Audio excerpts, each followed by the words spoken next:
Hey everybody, this is Yosarin from BoyMeetsPhone.com. What I have here today is the LG Optimus Elite. This is the newest LG device that's available on both Sprint and Virgin Mobile. I have the Virgin Mobile unit in front of me right now. Taking a look at the hardware on the Optimus Elite. Up front we have a 3.5-inch HVGA display, so that's a resolution of 480 by 320. Above the display we have the metal earpiece. To the left of the earpiece we have the proximity sensor. There is no ambient light sensor on this device, so that means that the backlight will be user controllable. Below the display we have 4 capacitive buttons for home, menu, back, and search. On the left spine we have the volume rocker. The volume rocker is nicely defined and offers good feedback. Up top we have a 3.5mm headphone jack and the power and screen lock button, which is also nicely defined. There is nothing on the right spine, so that means there is no dedicated camera button, which is a little sad. But on the bottom we have the micro USB port and a microphone. Taking a look at the back of the Optimus Elite, find the phone's 5-megapixel autofocus camera, LED flash, and a self-portrait mirror, which is something you don't really see too often, especially on Android devices. The back has this nice bumpy pattern, making it easy to grip and harder for it to slip out your hands. To take off the back you will have to pry it off. Having to pry off the back is usually a really good thing, so that means the back is going to be very secure. Now, if you take apart the back, you'll see that the back plate is actually where the NFC antenna is located, and there's the contact point.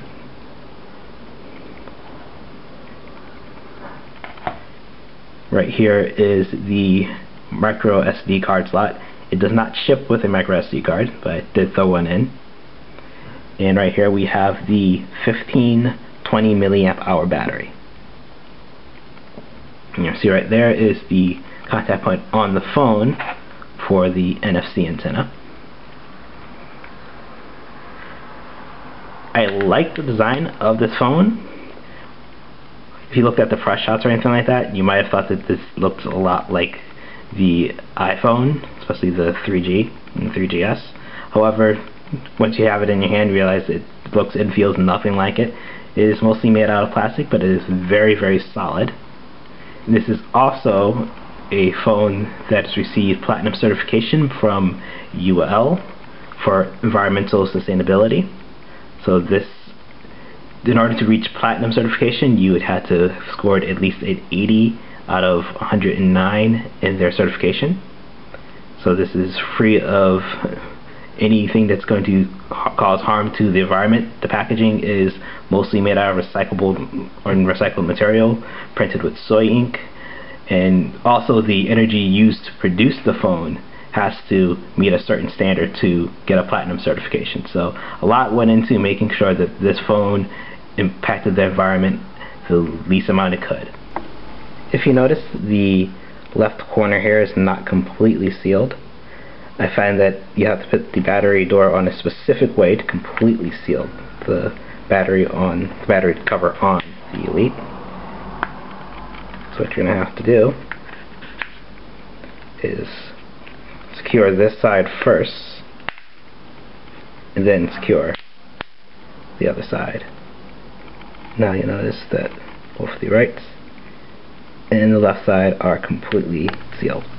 The Optimus Elite is running Android 2.3.7 Gingerbread. This is a mostly stock version of Gingerbread, so you have 5 home panels.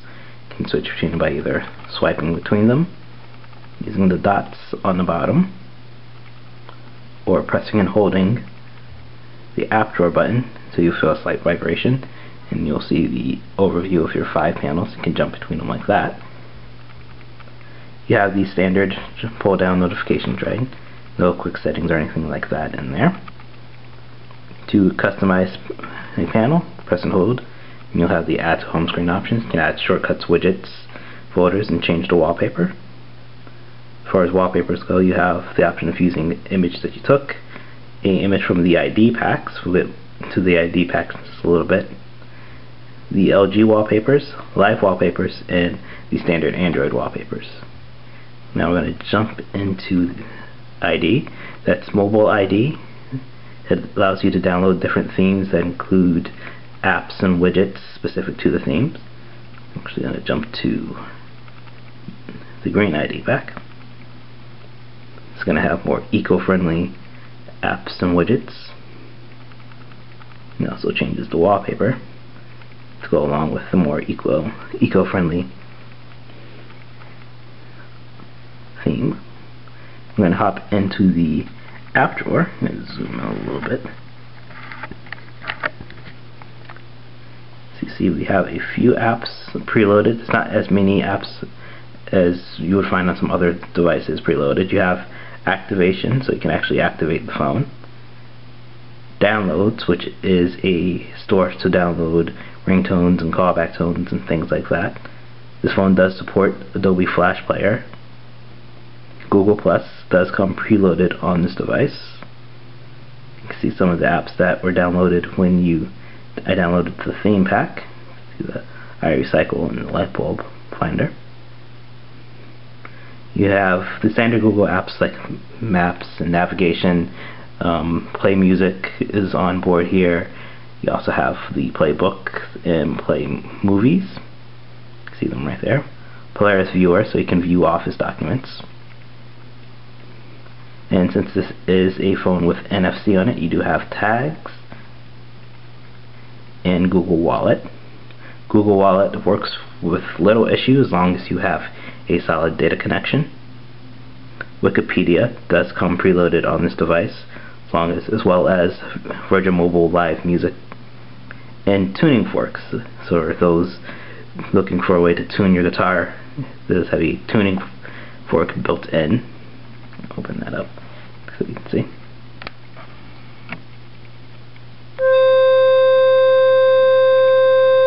It's a little interesting addition.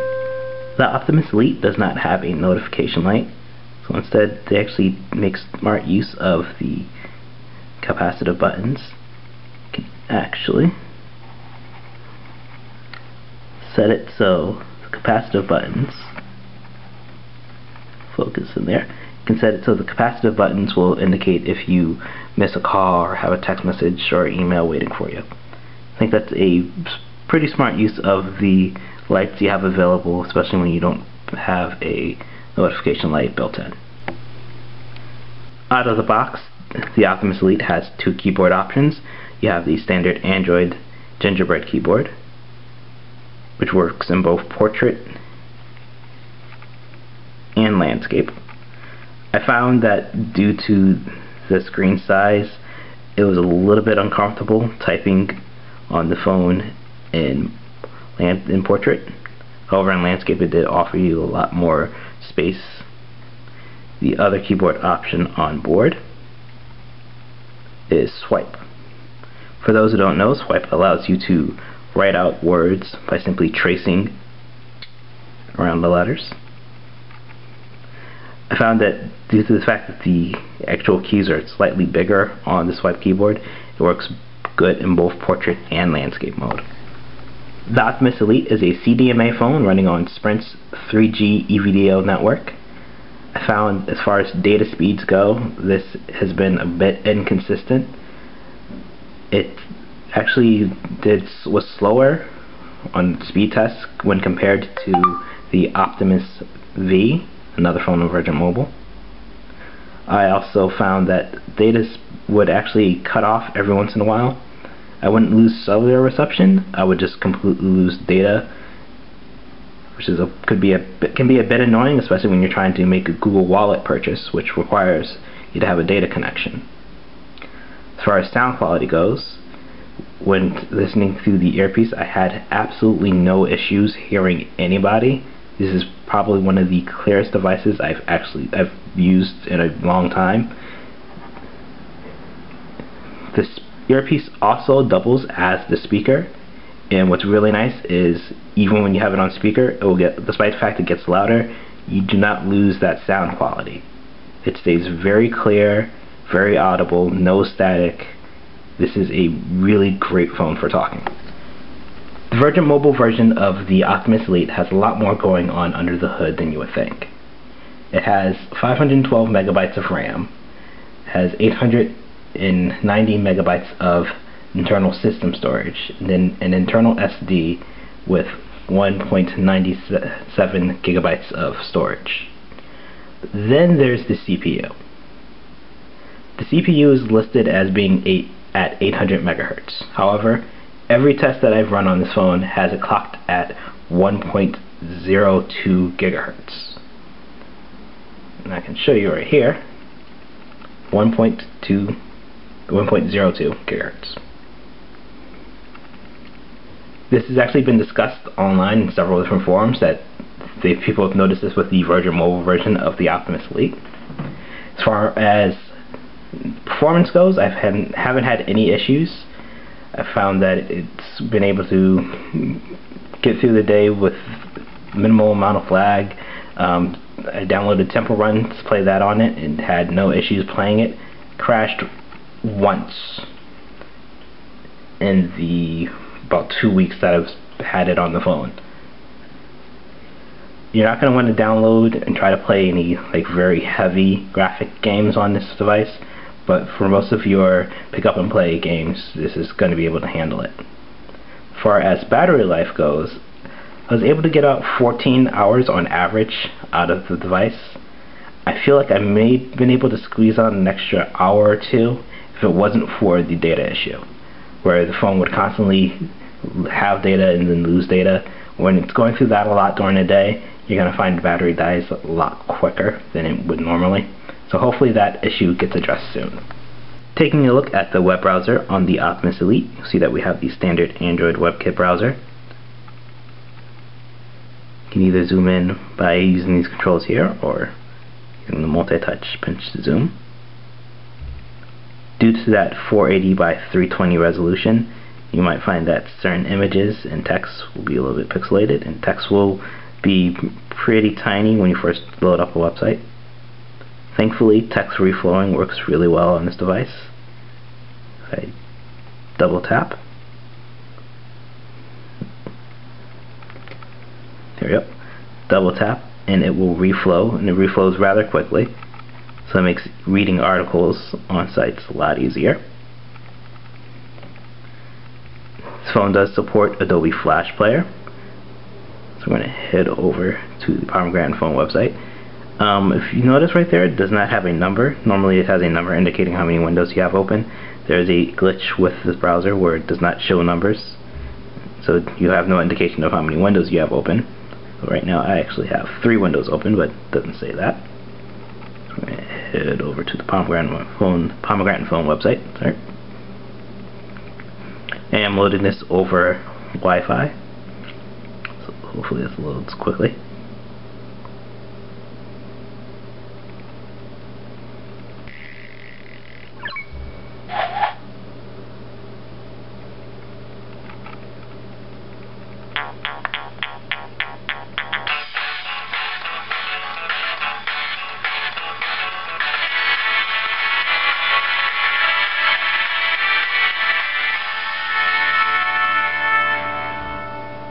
There was a slight lag, but overall I found that performance on this phone on the web browser using Flash is pretty good. Taking a look at the camera interface on the Optimus Elite, you'll see that we actually have the LG camera interface, not the stock Android one, which is nice to see. Taking a look at the controls, you have a switch to change from taking still images to video, a on-screen shutter button. There is no physical shutter button on this phone. You have the preview of the last image taken. On the side you have controls to change the zoom, the exposure level, change between the scene modes, change how the flash works, and in the settings menu you can change the image size. This takes up to 5 megapixel images, it takes all the way down to QVGA images. The ISO, change the white balance, add color effects, set a timer, change the shutter sound. There's actually 4 different shutter sounds you can choose from. change the review duration, turn geolocation on and off so you can tag your images. You can also change where the images will be stored if you have an SD card in the phone.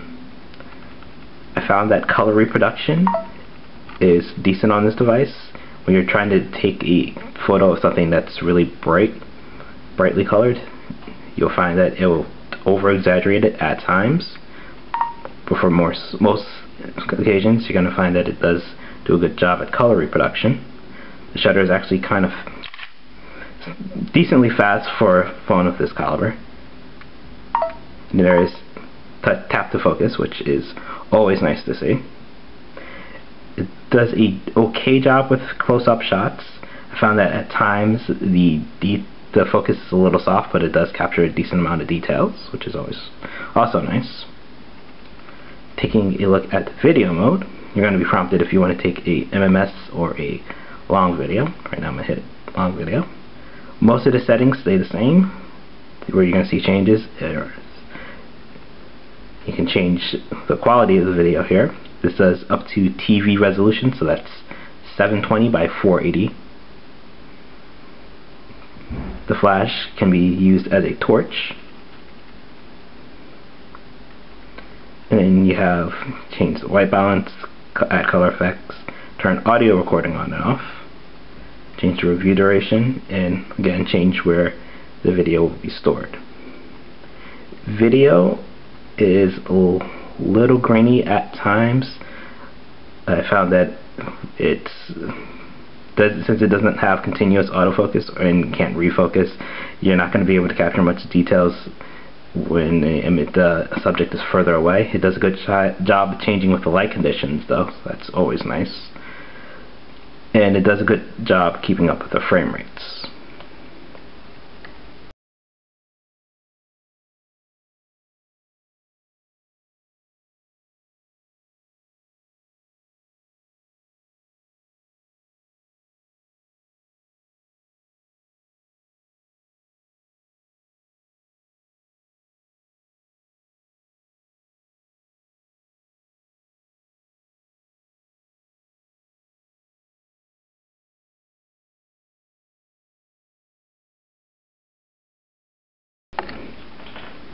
The LG Optimus Elite had a few surprises in store for me, like finding that it was clocked at 1 GHz instead of 800 MHz, and seeing that it had the LG camera interface on it. However, some surprises weren't that good, like the inconsistent data connection. I actually lost connection when trying to make purchase using Google Wallet, so hopefully this is something that LG will fix soon, as Google Wallet's one of the bigger selling points on this device. It's nice to see a feature that you don't get on some higher end phones on a phone that's only $150 off contract. For the full in-depth review of the Optimus Elite, head over to the site boymeetsphone.com. This is Yasarin from Boy Meets Phone. Thanks for watching.